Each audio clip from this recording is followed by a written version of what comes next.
नमस्कार शेतकरी बांधवांनो, स्वागत आहे आपलं कृषी संपृक्तीमध्ये. तर मित्रांनो, आपल्या राज्यभरातील शेतकरी बांधवांसाठी अत्यंत महत्त्वाचा व्हिडिओ म्हणजे जे आपल्या राज्यामध्ये नियमित कर्जदार शेतकरी आहेत, त्यासोबत जे काही थकीत कर्जदार शेतकरी आहेत आणि जे महात्मा ज्योतिबा फुले शेतकरी कर्जमुक्ती योजनेमध्ये पात्र ठरले होते आणि त्यामध्ये त्यांना फक्त या कर्जामध्ये 50,000 रुपयांचं अनुदान जे आहे ते देण्यात येणार होतं.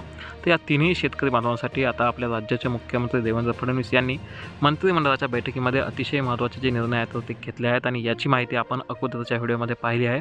आणि आता महत्त्वाचा विषय म्हणजे की याविषयी त्यांनी स्वतः जी आहे तर ती माहिती दिलेली आहे आणि ती माहिती आपण आता लाईव्ह आपल्या चॅनलच्या माध्यमातून, व्हिडिओच्या माध्यमातून पाहणार आहोत. आणि त्यामध्ये जर आपण चॅनलवर पहिल्यांदाच आले असाल, थकबाकीदार असाल, कर्जदार असाल, तर ताबडतोब आता आपल्या चॅनलला सबस्क्राईब करून, व्हिडिओला लाईक करून जास्तीत जास्त आपल्या राज्यातील नियमित, थकीत, त्यासोबतच महत्त्वाचं म्हणजे की चालू कर्जदार शेतकरी बांधवांना हा व्हिडिओ, ही माहिती, ही अपडेट नक्की शेअर करा. आणि ही कर्जमाफीची रक्कम आपल्या खात्यामध्ये कधीपर्यंत जमा होईल याबद्दल आपलं काय मत आहे कमेंटमध्ये सांगायला अजिबात विसरू नका. तर पाहूयात आपल्या राज्याचे मुख्यमंत्री देवेंद्र फडणवीस यांनी आपल्या राज्यातील शेतकऱ्यांसाठी केलेली अतिशय महत्त्वाची घोषणा.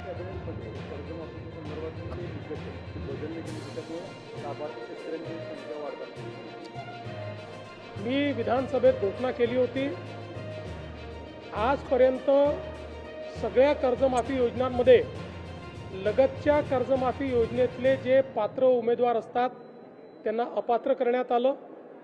यावेळी आम्ही त्यांनाही 50,000पर्यंत पात्र करण्याचा निर्णय घेतला होता, पहिल्यांदा खास बाब म्हणून.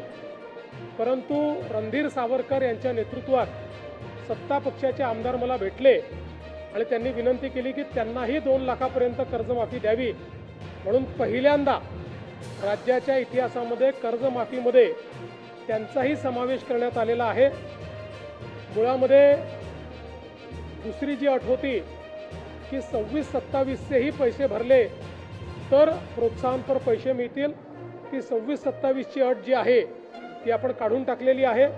25-26चे पैसे ज्यांनी भरले असतील त्यांना प्रोत्साहनपर अशा पद्धतीनं मदत मिळणार आहे.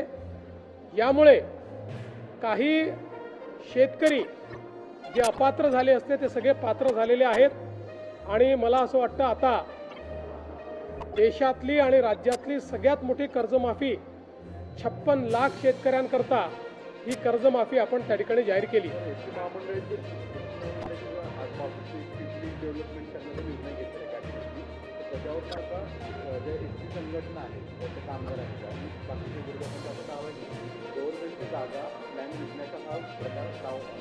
पहिल्यांदा तर ज्या संघटनांनी सांगितल्या त्या संघटनांना मला हे विचारायचं आहे की एसटी तोट्यात आहे, त्याच्याकरता तुम्ही काही करताय का? काही उपाययोजना केल्या आहेत का? केवळ प्रत्येक गोष्टीवर टीका करायची आणि एसटी मात्र तोट्यात ठेवायची, हे बंद केलं पाहिजे. एकही जागा विकली जाणार नाही. या ठिकाणी लॉंग टर्म डेव्हलपमेंटचा प्लॅन तयार करण्यात आलेला आहे आणि या जागांची लीज होणार आहे. जागांची मालकी ही सदैव एसटी महामंडळाचीच असणार आहे. त्यामुळे कुठलाही त्या ठिकाणी माहिती न घेता केवळ प्रत्येक गोष्टीला विरोध करायचा हे योग्य नाही आहे. पहिल्यांदा या सगळ्या संघटनांची जबाबदारी आहे की एसटीच्या सगळ्या घोटाळ्यांना बाजूला करून एसटी फायद्यात आणली पाहिजे. या दृष्टीनं मात्र कुठलंही काम करताना ते दिसत नाही.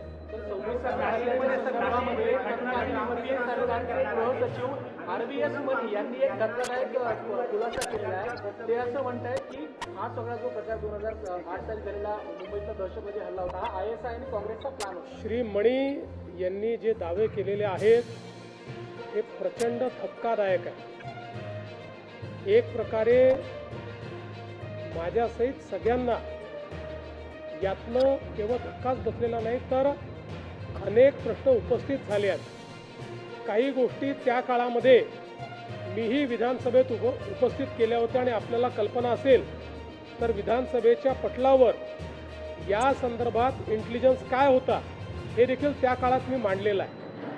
त्यामुळे आता तर अशा प्रकारचं वक्तव्य येणं हे मला असं वाटतं अतिशय धक्कादायक आहे. माझी अपेक्षा आहे की या संदर्भात योग्य चौकशी झाली पाहिजे.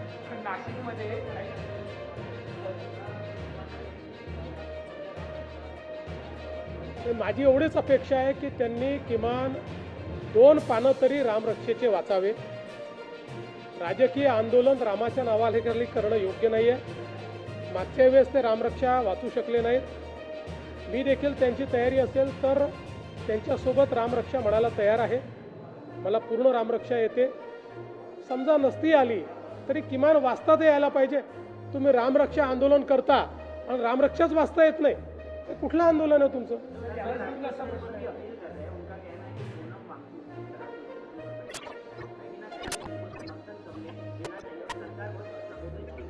देखिए, उद्धव ठाकरे जी एक हताश, निराश और फ्रस्ट्रेटेड व्यक्ति है.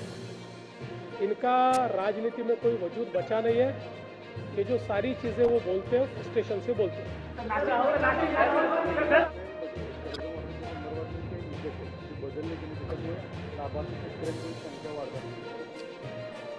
मी विधानसभेत घोषणा केली होती, आजपर्यंत सगळ्या कर्जमाफी योजनांमध्ये लगतच्या कर्जमाफी योजनेतले जे पात्र उमेदवार असतात त्यांना अपात्र करण्यात आलं. यावेळी आम्ही त्यांनाही 50,000पर्यंत पात्र करण्याचा निर्णय घेतला होता, पहिल्यांदा खास बाब म्हणून.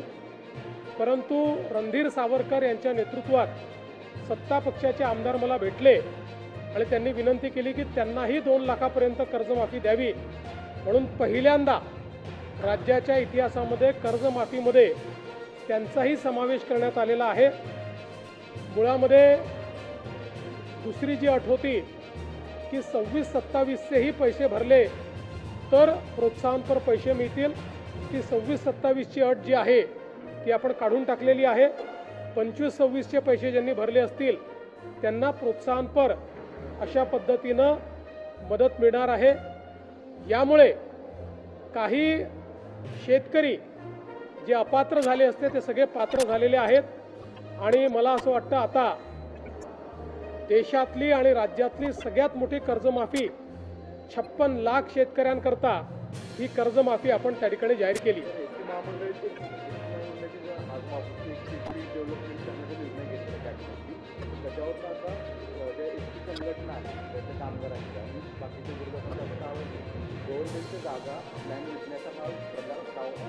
पहिल्यांदा तर ज्या संघटनांनी सांगितल्या त्या संघटनांना मला हे विचारायचं आहे की एसटी तोट्यात आहे, त्याच्याकरता तुम्ही काही करताय का? काही उपाययोजना केल्या आहेत का? केवळ प्रत्येक गोष्टीवर टीका करायची आणि एसटी मात्र तोट्यात ठेवायची, हे बंद केलं पाहिजे. एकही जागा विकली जाणार नाही. या ठिकाणी लॉंग टर्म डेव्हलपमेंटचा प्लॅन तयार करण्यात आलेला आहे आणि या जागांची लीज होणार आहे. जागांची मालकी ही सदैव एसटी महामंडळाचीच असणार आहे. त्यामुळे कुठलाही त्या ठिकाणी माहिती न घेत. मित्रांनो, पावसाळा सुरू झाला की एक गोष्ट नक्की होते. एक होता नेमकं रात्री जेवताना मोबाईल चार्जिंगला लावलेला असताना किंवा मुलं अभ्यास करत असताना लाईट जाते. पण आता त्या काळजीला फुल स्टॉप. फ्लिपकार्टवर 400 ते 500 रुपयामध्ये मिळणारे हे इमर्जन्सी बल्ब्स वीज गेल्यानंतरही 3 ते 4 तास उजेड देतात. एव्हरेडी, हॅलोनेक्स, बजाज आणि पॅनासॉनिक हे 4 जबरदस्त पर्याय आहेत. एकदा चार्ज झाले की लाईट गेल्यावर आपोआप सुरू होतात आणि संपूर्ण खोली उजळून टाकतात.